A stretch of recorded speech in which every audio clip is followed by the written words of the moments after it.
Welcome to गोप्स classes. आज का हमारा टॉपिक है ज्वाइंट हिंदू फैमिली बिजनेस। जैसा कि आप सभी जानते हैं कि व्यवसाय के अनेक स्वरूप हैं, प्राइवेट, पब्लिक, मिक्स्ड सेक्टर हैं। हम प्राइवेट सेक्टर में बात कर रहे हैं, इसमें भी हम अनेक व्यवसायिक स्वरूप के बारे में चर्चा कर चुके हैं। Sole proprietorship, partnership. हम आज बात कर रहे हैं ज्वाइंट हिंदू फैमिली बिजनेस। तो चलिए बात करते हैं कि ज्वाइंट हिंदू फैमिली बिजनेस हम किसे कहते हैं, क्या होता है ज्वाइंट हिंदू फैमिली बिजनेस।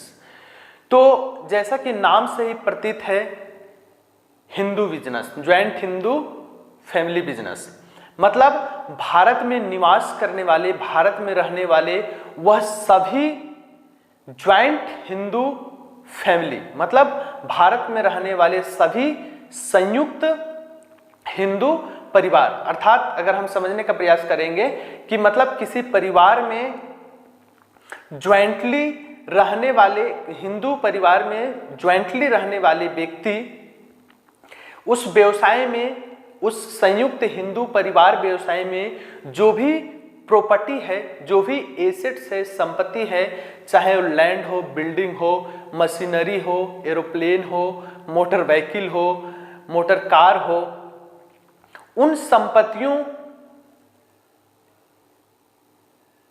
के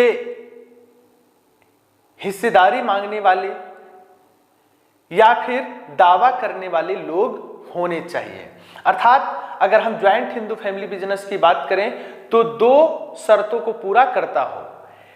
एक ज्वाइंट हिंदू परिवार, एक ज्वाइंट हिंदू फैमिली जिसके पास ज्वाइंट एसेट्स हो, मतलब जमा संपत्ति हो। दूसरा, उस संपत्ति पर अधिकार रखने वाले कम से कम दो या दो से अधिक व्यक्ति होने चाहिए। अगर ऐसा दावा करने वाले लोग हैं या व्यवसाय का नेचर या उस परिवार का नेचर ऐसा है तो उसे हम ज्वाइंट हिंदू फैमिली बिजनेस मानेंगे, ज्वाइंट हिंदू फैमिली बिजनेस कहेंगे। अर्थात हम ये समझ सकते हैं कि ज्वाइंट हिंदू फैमिली बिजनेस एक ऐसा व्यवसाय है जिसके अंतर्गत किसी संयुक्त परिवार में, किसी हिंदू संयुक्त परिवार में, ज्वाइंट हिंदू फैमिली में ज्वाइंट एसेट्स हो, ज्वाइंट प्रॉपर्टी हो और उस प्रॉपर्टी के मांग करने वाले, हिस्सा रखने वाले या उस प्रॉपर्टी पर दावा करने वाले दो या दो से अधिक व्यक्ति होने चाहिए, तो उसे हम ज्वाइंट हिंदू फैमिली बिजनेस कहेंगे। तो ज्वाइंट हिंदू फैमिली बिजनेस में दो कॉन्सेप्ट है। इस दो कॉन्सेप्ट के बारे में हम आज समझने का प्रयास करेंगे। पहला कॉन्सेप्ट आप देख सकते हैं यहाँ पे मिताक्षरा और दूसरा है यहाँ पे दया भागा। मिताक्षरा का क्या मतलब है? यहाँ पे मिताक्षरा के अंतर्गत भारत के 3 राज्यों को छोड़कर असम, वेस्ट बंगाल और उड़ीसा, इसके अलावा जितने भी राज्य हैं उन सभी राज्यों में जब किसी हिंदू परिवार में किसी पुत्र का जन्म होता था तो उसके जन्म लेते ही उस हिंदू परिवार के प्रॉपर्टी में, संपत्ति में उसे अधिकार स्वतः प्राप्त हो जाता था। उसे विशेष रूप से कोई डॉक्यूमेंट प्रोसेस, दस्तावेज प्रोसेस नहीं करना पड़ता था। लेकिन वही यदि किसी पुत्री का जन्म होता था, किसी लड़की का जन्म होता था, तो उसे उस प्रॉपर्टी में अधिकार नहीं दिया जाता था। तो कहीं ना कहीं एक ये भेदभाव दर्शाता है, एक डिस्क्रिमिनेशन दर्शाता है पुरुष और महिला जाति के लोगों में। तो नेक्स्ट है यहाँ पे दया भागा। दया भागा के अंतर्गत क्या था? अभी मैंने 3 राज्यों का नाम बताया, असम, वेस्ट बंगाल और उड़ीसा। इन 3 राज्यों में ही दया भागा प्रचलन में था, प्रचलित था। तो इसमें क्या होता था कि इसके अंतर्गत यदि इन 3 राज्यों में किसी भी पुत्र या पुत्री का जन्म होता है या होता था, तो इसमें क्या होता था कि जब तक उस परिवार का मुखिया, हेड ऑफ द फैमिली, जिसे हम ज्वाइंट हिंदू फैमिली बिजनेस में कर्ता कहते हैं, जब तक वह जीवित है तब तक उस संपत्ति पर चाहे पुत्र का जन्म हो या पुत्री का जन्म हो, उसे अधिकार नहीं दिया जाता था। अभी हम लोग क्या समझे कि मिताक्षरा के अंतर्गत अगर पुत्र का जन्म होता है, बेटे का जन्म होता है, तो उसे अधिकार स्वतः प्राप्त हो जाता है उस प्रॉपर्टी में। जो हिंदू संयुक्त हिंदू परिवार के नाम पर जो भी संपत्ति है उसमें अधिकार प्राप्त हो जाता था स्वतः। लेकिन इसमें क्या है, जब तक कर्ता जीवित है, हेड ऑफ द फैमिली जीवित है, तब तक उसे अधिकार प्राप्त, उस प्रॉपर्टी पर अधिकार प्राप्त नहीं होता था। जब कर्ता का डेथ हो जाए, हेड ऑफ द फैमिली का डेथ हो जाए, तब पुत्र या पुत्री को अधिकार प्राप्त होता था। तो इस असमानता को भी समाप्त कर दिया गया जब हिंदू उत्तराधिकार अधिनियम 1956 आया। तो उसमें क्या हुआ, पुरुषों के अनुसार, मतलब जिस प्रकार पुत्र का जन्म होने पर उसे संपत्ति पर अधिकार मिल जाता था, उसी प्रकार पुत्रियों के जन्म लेने पर ही, जन्म लेते ही उसको भी अधिकार दे दिया गया। मतलब ये समझ सकते हैं कि जो मिताक्षरा और दया भाग्य में जो भी असमानता था, जो भेदभाव था, उस भेदभाव को पूरी तरह से दूर कर दिया गया। तो ये एक अच्छा संदेश है लोगों के लिए। कहीं ना कहीं एक समाज में अच्छा संदेश नहीं जाता था महिलाओं के प्रति, या जो पुत्रियां पुत्र को जन्म लेते ही अधिकार मिल जाता था प्रॉपर्टी पर, लेकिन पुत्रियों को नहीं मिलता था। तो कहीं ना कहीं एक असमानता को दर्शाता है जो सामाजिक दृष्टिकोण से अच्छा नहीं था। लेकिन जब हिंदू उत्तराधिकार अधिनियम 1956 आया, 2004 आया, तो इस भेदभाव को पूरी तरह से समाप्त कर दिया गया और जिस प्रकार से पुत्रों के जन्म लेने पर उसे अधिकार दिया जाता है, उस प्रकार से पुत्रियों को भी दिया जाने लगा। तो कहीं ना कहीं ये एक अच्छा पहल है। चलिए अब हम बात करेंगे जो इसके कैरेक्टरिस्टिक्स हैं, ज्वाइंट हिंदू फैमिली बिजनेस के जो कैरेक्टरिस्टिक्स हैं उस पर हम बात करेंगे। तो एप्लीकेशन, पहला जो पॉइंट है वो है एप्लीकेशन ऑफ हिंदू लॉ। या क्या कहता है application of Hindu law? Application of Hindu law कहता है कि ज्वाइंट हिंदू फैमिली बिजनेस में किसी भी प्रकार का दायित्व हो, राइट्स हो, वो दायित्व राइट्स जो हिंदू परिवार के सदस्य हैं उनको जो राइट्स दिया गया है, जो दायित्व दिया गया है, या उस संपत्ति से संबंधित देख रेख या उसका यूज करने का जो भी प्रोसेस है, वो हिंदू उत्तराधिकार अधिनियम में जो भी उसमें नियम शर्तें हैं उसके अनुसार वो उसका पालन करेंगे, फॉलो करेंगे। नेक्स्ट पॉइंट है मेंबरशिप बाय बर्थ।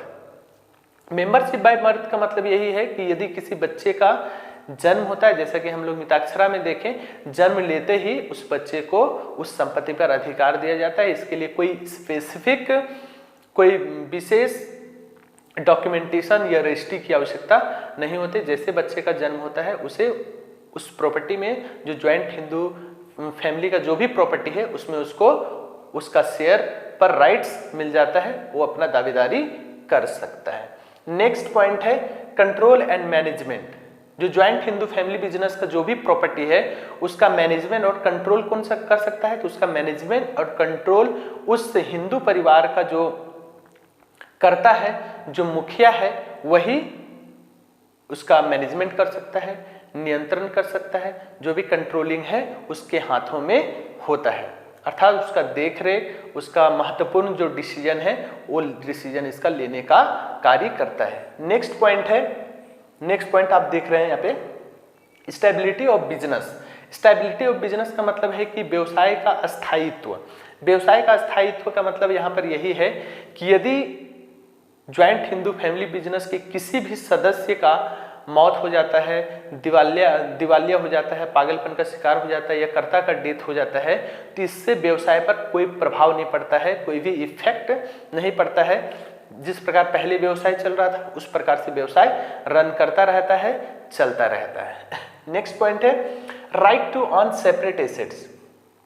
अगर कोई ज्वाइंट हिंदू फैमिली बिजनेस का कोई मेंबर अगर अपने नाम पर कोई एसेट्स, कोई लैंड, कोई प्रॉपर्टी रखना चाहे तो उसके लिए वो स्वतंत्र होता है। वो अपने नाम पर प्रॉपर्टी, एसेट्स ले सकता है, परचेज कर सकता है, अपने नाम पर रख सकता है। उसके लिए कोई बाउंड्रीज, कोई बैरियर्स नहीं है। नेक्स्ट पॉइंट है रजिस्ट्रेशन। इस व्यवसाय के अंतर्गत रजिस्ट्रेशन कराने की कोई आवश्यकता नहीं है, पंजीयन कराने की जरूरत नहीं है। लेकिन अगर हम दूसरे व्यवसाय की बात करें, पार्टनरशिप फर्म, कंपनी की बात करें, तो उसमें रजिस्ट्रेशन कराना होता है, लेकिन इसमें रजिस्ट्रेशन कराने की जरूरत नहीं है क्योंकि ऑलरेडी एक फैमिली होता है। Next, liability. लाइबिलिटी का मतलब यहाँ पे है दायित्व से, हर व्यक्ति का दायित्व होता है। उसी प्रकार से ज्वाइंट हिंदू फैमिली बिजनेस का जो कर्ता होता है उसका जो लाइबिलिटी होता है वो अनलिमिटेड होता है, और उसके अपोजिट जो उसके मेंबर होते हैं, उस परिवार के जितने भी दावेदार हैं, साझेदार हैं, पार्टनर्स हैं बोल सकते हैं, या उस परिवार के जो भी हिस्सेदार हैं, उनका जो लाइबिलिटी होता है वो लिमिटेड होता है, सीमित होता है। नेक्स्ट पॉइंट है माइनर मेंबरशिप। माइनर का मतलब यहाँ पे हम समझ रहे हैं कि माइनर वह व्यक्ति होता है जिसका उम्र 18 वर्ष से कम हो, उसे माइनर कहते हैं। तो जैसा कि पता है कि यदि कोई बच्चा जन्म लेता है, पुत्र के रूप में अगर जन्म लिया, तो उसे जन्म लेते ही उसको संपत्ति पर अधिकार मिल जाता है। तो उसी प्रकार से माइनर को भी, चाहे माइनर हो, बच्चा हो या बड़ा हो, उसको इस प्रॉपर्टी पर, जो ज्वाइंट हिंदू फैमिली बिजनेस के पास जो प्रॉपर्टी है, उसको राइट्स मिल जाता है माइनर व्यक्ति को भी। ठीक है। नेक्स्ट है विमेन मेंबरशिप। जैसा कि मैंने बतलाया कि जब 1956 अमेंडमेंट आया, हिंदू उत्तराधिकार अधिनियम बना, तो जो मिताक्षरा और दया भागा के बीच जो भी असमानता था, जो डिस्क्रिमिनेशन था, उसको दूर कर दिया गया और समान अधिकार पुरुषों के भांति महिलाओं को भी अधिकार दे दिया गया। जिस प्रकार पुत्रों को जन्म लेते ही अधिकार प्रॉपर्टी पर मिल जाता है, उस प्रकार महिलाओं को भी दे दिया। क्योंकि ये भेदभाव कैसा, क्योंकि एक ही माँ बाप से पुत्र का भी उत्पत्ति होता है और पुत्री का भी उत्पत्ति होता है, तो इसमें पुत्री की क्या गलती है और पुत्र का क्या सौभाग्य है। इसलिए कानून के द्वारा ये निर्णय लिया गया कि जो अधिकार पुत्र को प्राप्त है वही पुत्री को भी प्राप्त होगा। नेक्स्ट है इफेक्ट ऑफ कर्ता डेथ। अगर Hindu joint Hindu family business के कर्ता का डेथ हो जाता है, तो इससे व्यवसाय पर क्या प्रभाव पड़ेगा? तो इससे व्यवसाय पर कोई प्रभाव नहीं पड़ेगा, क्योंकि उस व्यवसाय का जिस व्यक्ति का उम्र अधिक होगा वह स्वतः ही मुखिया के कर्ता के डेथ होने पर वह कर्ता बन जाएगा। मतलब पूर्व में जो कर्ता था, उसके डेथ होने पर कर्ता, जो अधिक उम्र के व्यक्ति हैं, वो स्वतः ही कर्ता बन जाएगा, वो उत्तराधिकार बन जाएगा। तो इससे कोई प्रभाव नहीं पड़ता है। नेक्स्ट है राइट टू कॉन्ट्रैक्ट। इसके अंतर्गत कॉन्ट्रैक्ट करने का अधिकार है। किसको अधिकार है? मतलब जो भी प्रॉपर्टी है, जो ज्वाइंट प्रॉपर्टी है, उससे संबंधित वो अगर कॉन्ट्रैक्ट करना चाहे, लीज पे देना चाहे, तो वो लीज देने का या कॉन्ट्रैक्ट करने का राइट्स उस ज्वाइंट हिंदू फैमिली बिजनेस का जो भी करता है, जो हेड ऑफ द फैमिली है, उसके पास राइट्स है, अधिकार है कि वो कॉन्ट्रैक्ट कर सकता है। तो आशा और उम्मीद करता हूं कि आपको ये वीडियो पूरी तरह से समझ में आया होगा। अगर आपको समझ में आया है तो आप इस वीडियो को लाइक करें, सब्सक्राइब करें, और जो बेल आइकन है उसे प्रेस कर दें और अधिक से अधिक इस वीडियो को शेयर करें। Thanks for watching this video.